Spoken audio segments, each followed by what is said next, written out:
Top quality और consistent performance के लिए सिर्फ सिल्वर पंप नाम याद रखना।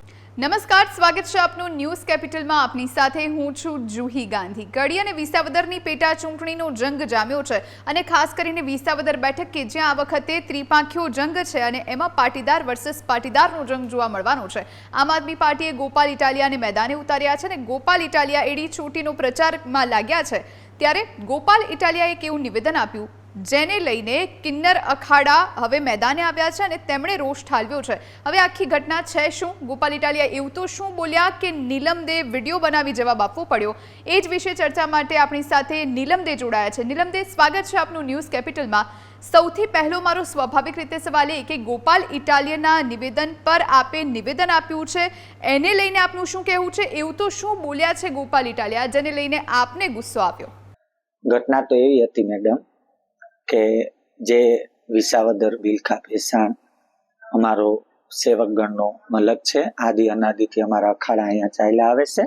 તો જે અમારા દાતાઓ છે, અમને કાયમી માટે અમારું દાન અમને નભાવે છે, એના માટે જે શબ્દ હિજડા છકા પાવૈયા બોલ્યા એ માટે મને થોડો ક્રોધ છે.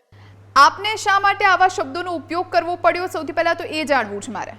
નથી યોગ્ય બેન, પણ ન બોલત એ તો આ હું સમજુ છું કે બહુ જૂનું થયું છે બોલવાનું, પણ આજે કે હું માં છું કે મારા પરગણાની અંદર આવે અને મારા સેવકોને અને મારા યજમાનોને જો પહેલાથી આવું બોલે કે ઈજડા છકા પાવૈયા, તો આજે આવ્યા છે તો મારે થોડીક નજર તો દોરાવી જ જોઈએ, કારણ કે માં છું. જો માં ગમે તેવી હોય, એના દીકરા સંતાનો માટે માં ન બોલે ને તો માને કલંક બેસે. હવે આ નિવેદન કર્યું ગોપાલ ઇટાલિયાએ, એના પછી ગોપાલ ઇટાલિયા સાથે આપની કોઈ વાતચીત થઈ છે ખરા, અથવા તો તેમણે કોઈ માફી માંગી છે ખરા? જો બેન, માફી તો માંગવી જ પડે કે કોઈ સનાતન ધર્મ વિશે કાંઈ બોલે અને કોઈને પણ જે કાંઈ જો માન આપવું અને માન લેવું એ માણસનો ધર્મ છે. જુનાગઢની અંદર રજવાડા વખતથી માતાજીઓના કિન્નરોના અખાડાઓ છે, વિલખાની અંદર અખાડાઓ છે.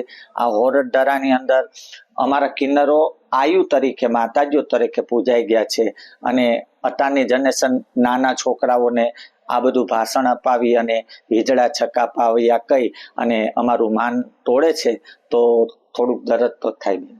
નીલમદે, આ મુદ્દે અન્ય કોઈ પક્ષે આપની સાથે કોઈ વાતચીત કરી છે ખરા? ભારતીય જનતા પાર્ટી કે પછી કોંગ્રેસના ઉમેદવારો આપને મળવા આવ્યા છે, આપની સાથે કોઈ વાતચીત કરી છે? આપ શું ઈચ્છો છો કે આ અન્ય પક્ષો છે એ આપનો સપોર્ટ કરે? હા, સપોર્ટ તો દુનિયાદારી મને ભરોસો છે આપશે જ. આપણે સત્યથી બોલવું છે તો આપને આપે જ ને. આ આખા મુદ્દા પર કિન્નર અખાડા તરફથી શું કહેવામાં આવી રહ્યું છે એ આપની સાથે છે, અન્ય કિન્નર સમાજ શું કહી રહ્યું છે? કિન્નર પક્ષમાં તો એવું છે બેન કે અમારું તો કિન્નરોનું તો એવું સંગઠન છે કે એકને દુઃખ હોય એટલે હજારો કિન્નરોને દુઃખ પડે છે. ચાહે મને ઈજડો કે ચાહે મને પાવૈયો કે છક્કો કે, તો તમામ કિન્નર અને એને જ કીધું છે. એટલે મારી સાથે તમામ હોલ ઇન્ડિયાના કિન્નરો સાથે છે. જરૂર પડશે તો એ કિન્નરોને પણ જૂથ બોલાવી અને આનું ઉગ્ર આંદોલન કરીશ. નીલમદે, જ્યારે ચૂંટણી આવે ત્યારે મન ફાવે એવા નિવેદનો ઉમેદવારો દ્વારા કરવામાં આવતા હોય છે અને વાર પ્રહાર થતા હોય છે. આપને એવું લાગે છે કે હવે આની ઉપર લગામ આપવી જરૂરી છે? કારણ કે ક્યાંક ને ક્યાંક એકબીજાનું મન પણ દુભાતું હોય છે. આપને લાગે છે કે અટકવું જોઈએ હવે? જો મેડમ, સનાતન ધર્મ વિશે કોઈ પણ કાંઈ બોલશે ને તો મારો કાયમી માટે વિરોધ રહેશે. બાકી તો આપ જાણો જ છો કે ઢાઈક મારાને ઉઘાડતા આ જૂની કહેવતો આ તો ચાલી જ આવે છે, સમજ્યા? આમાં તો માન આપવું અને માન લેવું.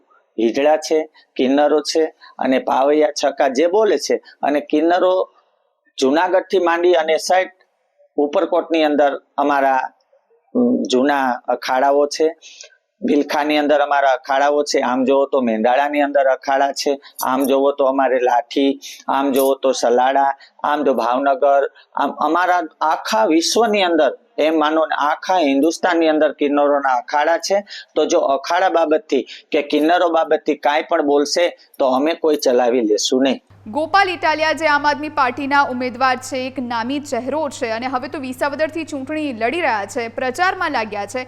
આ પ્રકારના નિવેદન તેમને શોભે છે? આપને લાગે છે આ પ્રકારના નિવેદન જે કરવામાં આવે છે એના પાછળનું કારણ શું હોઈ શકે?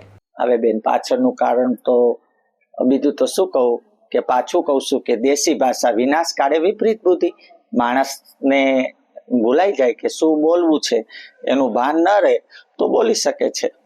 ગોપાલ ઇટાલિયાના નિવેદનમાં તેઓ આખરે એવું શું બોલ્યા છે, એમના શબ્દો કયા હતા, એ મારે આપની પાસેથી સાંભળવું છે. નીલમદે એ એવું બોલ્યા છે ગોપાલ ઇટાલિયા કે પેલું તો એ બોલ્યા છે કે સત્યનારાયણની કથા એ વિશે પણ એને વિરોધ કર્યો છે. દીકરીઓ કથાની અંદર ગરબા રમતી હોય, રાસ રમતી હોય, એને નાચવા વાળી કહીને સંબોધ્યું છે. અને સાધુ અને સાધ્વી કોઈ ભાષણ કરે તો આ દુનિયા તાલી પાડી હિજડાઓની ઘોડે, છક્કાઓની ઘોડે તાલીઓ પાડી અને એને સાથ આપે છે.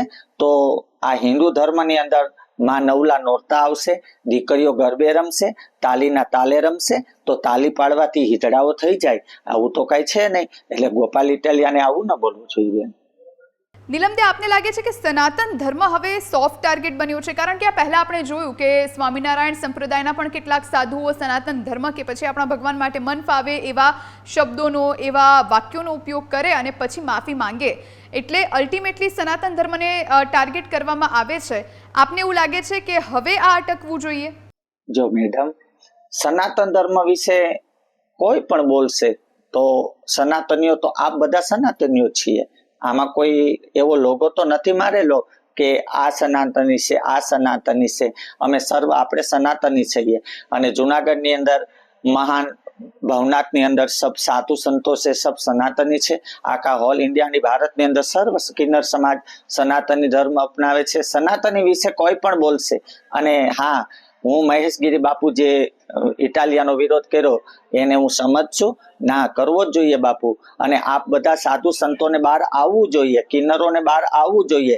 કારણ કે આપણા વિશે આવી અદ્ર ભાષા કરે છે તો એને આપણે ઠપકો આપવો જ જોઈએ. નીલમદે, મહેશગીરી બાપુ આપના સમર્થનમાં આવ્યા હતા. આપને એવું લાગે છે કે હવે અન્ય સનાતનીઓએ, અન્ય ધર્મગુરુએ પણ સમર્થનમાં આવવું જોઈએ અને આપ ઈચ્છો છો કે એ પણ આપના પક્ષે બોલે કંઈ? હા મેમ, મારું કેવું એ થાય છે કે આ તમામ સાધુ સંતો, કિન્નરો અને આની અંદર આવવું જોઈએ અને આવી અને આ વાતનો વિરોધ કરવો જોઈએ.